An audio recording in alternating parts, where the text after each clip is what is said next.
రాష్ట్రంలో దివ్యాంగుల సంక్షేమానికి పెద్దపీట వేస్తున్నట్లు విభిన్న ప్రతిభావంతుల సహాయ సంస్థ చైర్మన్ కోటేశ్వరరావు తెలిపారు.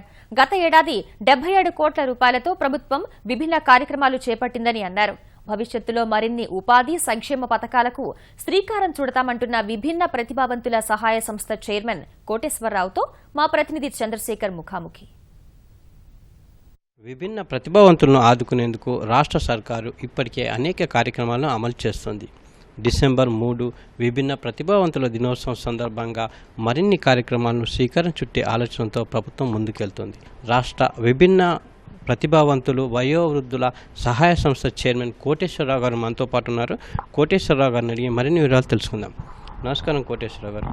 సార్ చెప్పండి, విభిన్న ప్రతిభావంతుల కోసం రాష్ట్రంలోని 13 జిల్లాల్లో ఎలాంటి సంక్షేమ కార్యక్రమాలు అమలవుతున్నాయి? ఇప్పుడు ఏం చేయబోతున్నారు కొత్తగా?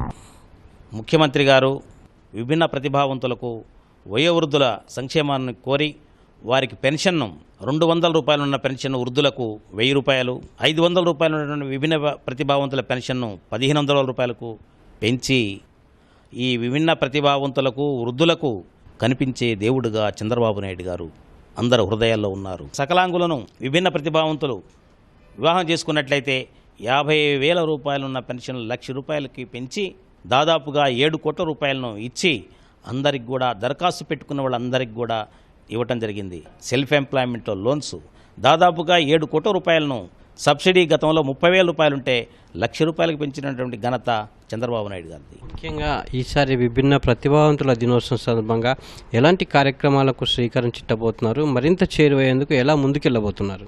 ట్రైసైకిల్ ద్వారా వాళ్ళు దూర ప్రాంతాలకు ప్రయాణం చేయాలంటే ఇబ్బందిగా ఉంటుంది కాబట్టి వారికి మోటరైజ్డ్ వాహనాలను ఇవ్వాలని చెప్పేసి ప్రభుత్వాన్ని నేను కోరాను.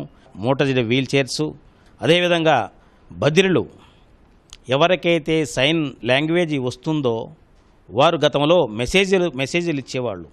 కానీ నేటి ప్రభుత్వం టచ్ ఫోన్ 4G ఇప్పటికే ఈ రాష్ట్రంలో 800 మందికి మేము దరఖాస్తు పెట్టుకున్నటువంటి వాళ్ళందరికీ కూడా ఇవ్వడం జరిగింది.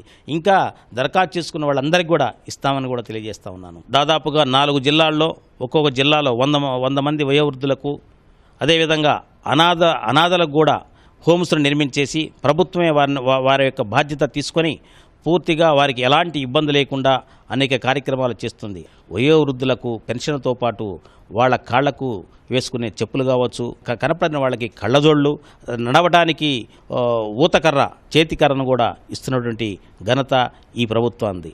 ఎవరైతే 4 హోమ్స్ను కూడా ఆర్థోపెటిక్ వాళ్ళకి కానివ్వండి, బదిరులకు బాపట్లలో 10th క్లాస్ వరకు గతంలో ఉండేది, దాన్ని ఇంటర్మీడియట్ వరకు కూడా జూనియర్ కాలేజీ కూడా మార్చడం జరిగింది. ఎవరైతే అంధ సోదరులు ఉన్నారో వారికి బ్రైలీ లిపి ద్వారా పుస్తకాలు కూడా ముద్రించి ఇవ్వడానికి దాదాపుగా 3.5 కోట్ల రూపాయల వ్యయంతో గుంటూరులో ఒక కొత్త భవనాన్ని నిర్మించడం జరుగుతుంది.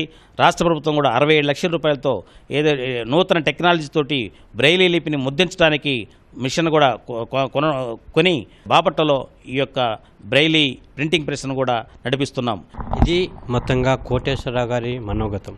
రాష్ట్రంలోని 13 జిల్లాల్లో ఉన్న విభిన్న ప్రతిభావంతులతో పాటు వయోవృద్ధులను ఆదుకునేందుకు ప్రభుత్వం కట్టుబడి ఉందని ఆయన చెప్తున్నారు. కెమెరామెన్ దాస్తో చంద్రశేఖర్, ఈటీవీ న్యూస్, హైదరాబాద్.